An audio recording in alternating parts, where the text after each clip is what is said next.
Planning for long-term care address people's skepticism and provide a wide range of flexible options for people at all stages of financial planning and health. They roughly fall into a few categories: improved long-term care insurance, long-term care options on life insurance and annuities, as well as other financial instruments and assets. Let's look briefly at each. Regulatory changes led to traditional long-term care insurance improvements. Traditional long-term care insurance means paying a premium for a future claim for long-term care needs. There are no benefits outside of long-term care coverage, though the details vary from policy to policy. They frequently have cost of living protections to increase the benefit over years, protecting against rising healthcare costs. The next category of approaches for planning for long-term care are products with long-term care benefits. The most well-known of these are life insurance policies with long-term care benefit options, but they also include annuities with similar long-term care features. These policies are sometimes referred to as hybrids, as they provide benefits of life insurance or annuity along with long-term care. There are many different ways to structure these policies. Still, they generally allow the people to draw down the life insurance or annuity benefit to pay for long-term care costs while they're still alive.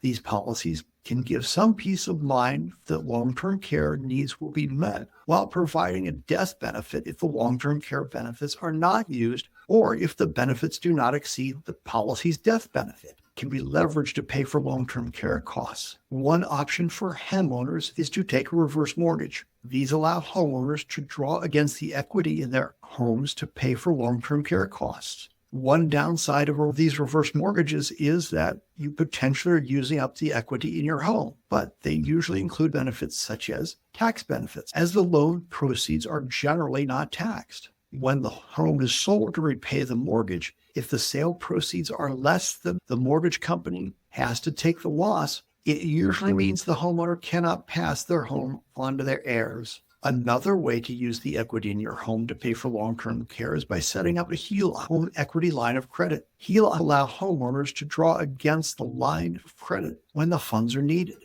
Often, there are minimal annual fees to maintain this line, and no interest is paid if no draws are made. HELOCs have different structures, with interest-only or principal and interest payment options during the draw period, and various draw and repayment terms. Cashing in on existing life insurance policies for living benefits is an option. Selling a life insurance policy to a life settlement company for a percentage of the death benefit is one option for funding long-term care. The percentage received depends on one's age and health status. Many life insurance policies offer accelerated benefits to pay for care for those who are terminally ill. You could use pre-tax savings like an IRA to purchase long-term care protection. Retirement assets can be substantial and a good source for long-term care needs. Using a Roth IRA conversion of a portion of a traditional IRA for backdoor Roth IRA contribution for those who make too much to receive the tax benefit for Roth contributions can help create funds to pay for long-term care, as Roth IRAs can grow tax-free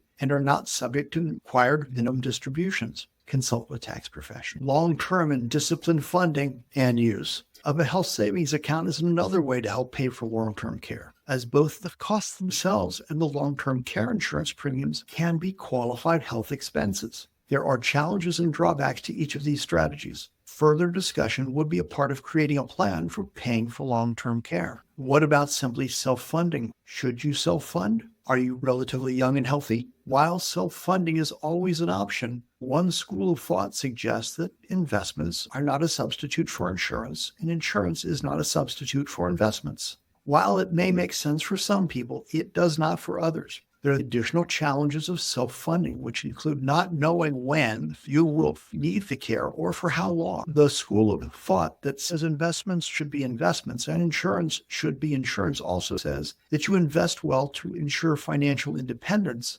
You also insure well to protect financial independence. These new long-term care options are as varied as those who need them. Which factors determine which is the right one? There are many, but they include your age, marital status, your health, the health of your spouse or partner, your military service, as some veterans may be eligible for long-term care assistance, where you currently live and where you intend to retire, your family's health history, your total assets and wealth outlook, other financial and retirement planning that's been done, and your legacy and estate plans. While some may feel they are too young to think about long-term care planning, some options are best started when you are young and healthy. Others may think they're too old or ill to make up for the lack of planning. But in fact, there are options for people in this situation and all situations in between. Here are some questions you'll want to keep in mind as you consider your long-term care plan. Who will provide the care? Where do you want the care? How will you pay for the care? It's also essential that you keep in mind a few other things. Your situation is unique, and there's no cookie-cutter solution for everyone. You can receive care in your home whether you pay for it, policy pays for it, or some other strategy. Having a plan is essential.